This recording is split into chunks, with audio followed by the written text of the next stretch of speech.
So thanks for the very generous introduction. And congratulations to the XMB team. All of you, I think that's amazing. I was walking around the exhibition, and it's fantastic, the sheer number of exhibitors and experts in the digital startup universe which are here. So it's quite a treat. Well done, guys. And I've been listening to the last couple of discussions, the last panel discussion, the next $1 billion, and I'm looking forward to hear you speak, Manish, and thanks for swapping places with me. But it is evident to me that I'm surrounded by experts from the digital and startup world. And the first thing is I want you to know I have no specific expertise apart from leading a few companies like Coca-Cola, Viacom, and now Loreal, which has built popular brands. And I am acutely aware of the fact that holding your attention when India is batting in England is not going to be easy. So my promise to you is I'm not going to take more time than the equivalent of 3 overs. That's where I need your attention. And hopefully I'll make it more useful and engaging than the next 3 overs. The good news is when I saw it last, Kohli and Rahane were still in the crease.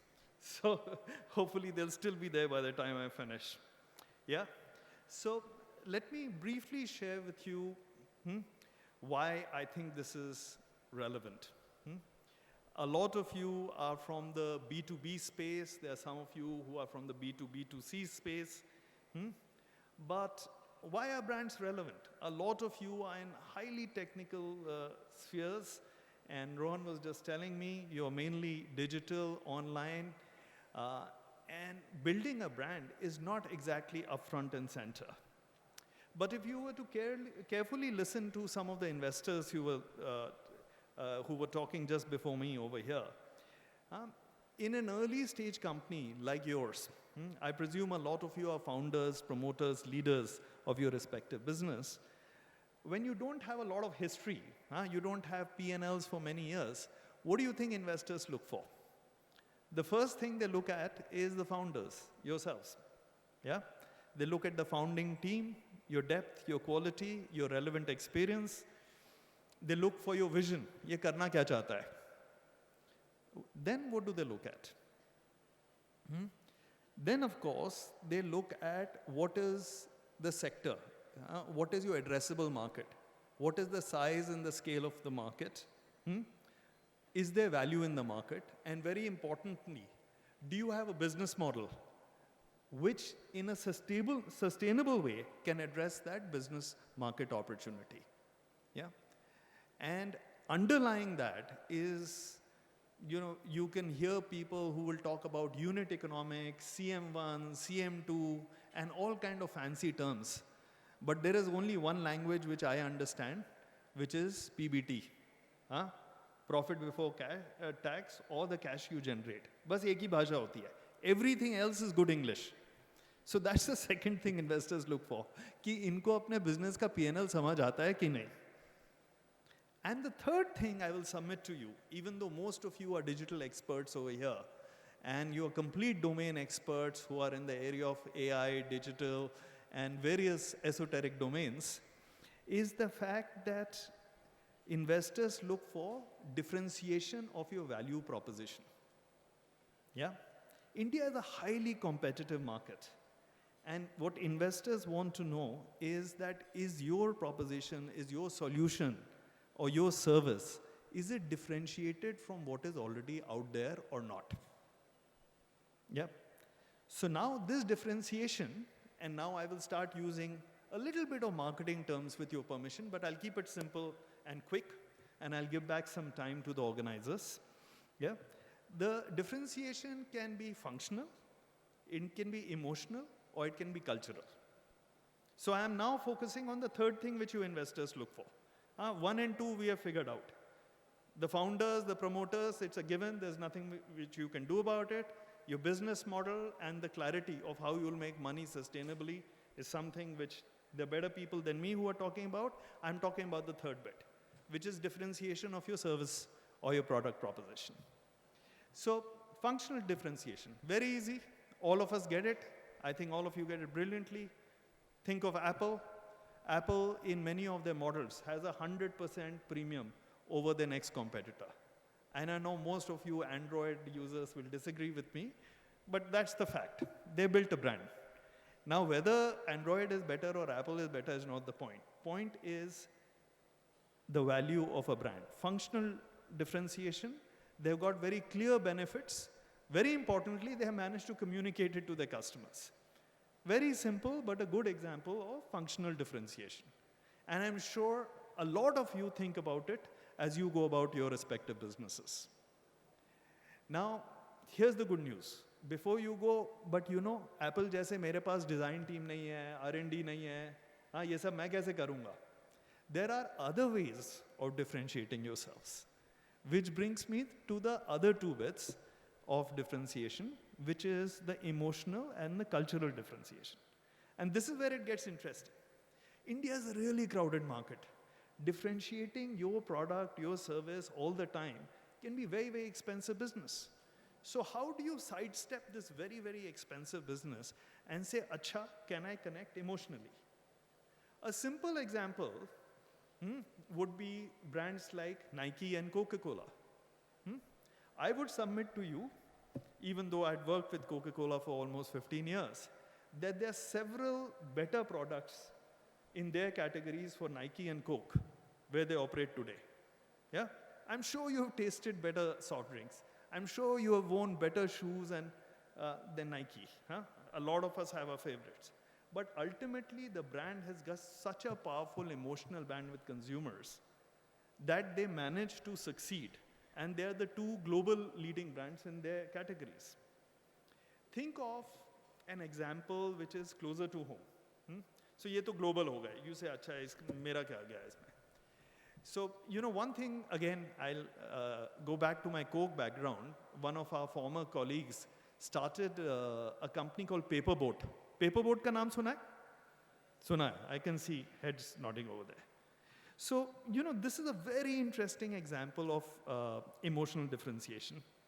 And my sense is Paperboat has already built a brand which is bigger than the business. If you were to ask investors, where is the value of this company? They'll say, bas hame brand de do aur sab theek hai.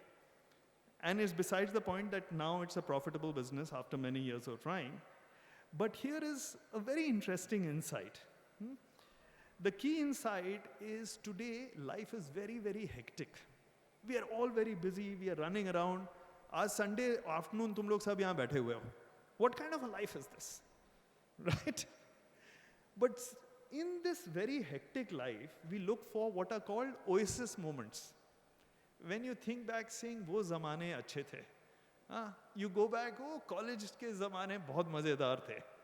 And I can see some people nodding, say, yeah, I feel like that.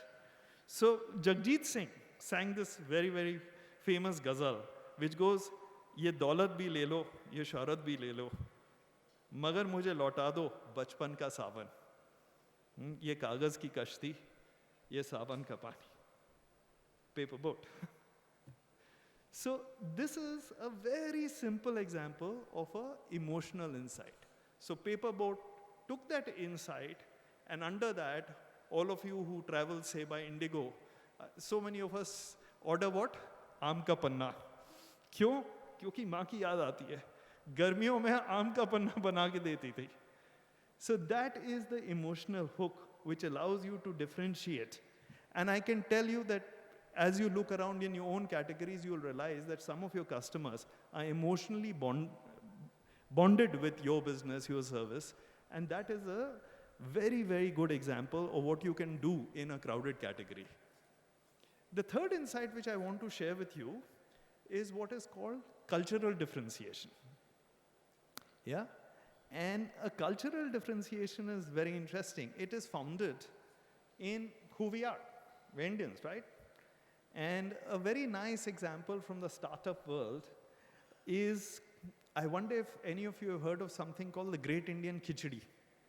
I was strolling over online one day and I ran into this. And now, who the hell feels कि अच्छा आज खिचड़ी खाने का mood है? किसी को कोई mood नहीं होता खिचड़ी खाने का.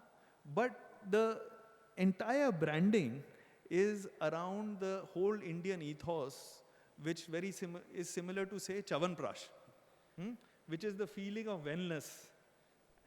In this highly simulated world, Shanti milti hai khichdi kha ke. And there are any number of examples like this. The world which I come from, which is beauty and personal care, there are many brands which have tapped into the cultural insight of Dadi Maa ke nukse. Haldi Chandan ka uptan. Now I'm sure without naming the brands, you will say, acha haan, ye log to uptan banate hain. Now, no product differentiation, I can assure you, but brilliant differentiation using culture. So these are a few examples which I can share with you in terms of how you can differentiate your business. And don't be alarmed, these just don't refer to B2C products and services. If you think hard enough, even for your respective businesses, you'll be able to look at applications like this. So I can see the clock ticking at 3 minutes to go. Is this correct? Yeah, it is correct. All right. Okay, I've obviously. So in that case, I'm just going to offer with you 2 or 3 things, basic principles which I believe, which even in your context will be important. One is, as you think about the principles of building a strong brand around your business, your service, whatever the case might be, try and define a purpose. A purpose is something which sits over and above your business. So, the Nike example. Nike said, we are going to make this world a healthier place and create a level playing field. This is a purpose which sits above the product and the brand. And that gives a feeling of inspiration to not just your consumers, but your employees, and gives everybody a reason to turn up for work every day. So one of your critical stakeholders are your own teams. The second thought I will have for you as you go about setting up your respective businesses is a critical trend going forward is going to be radical transparency. अब मोदी साहब ने made in India तो बहुत ज़रूरी कर दिया है.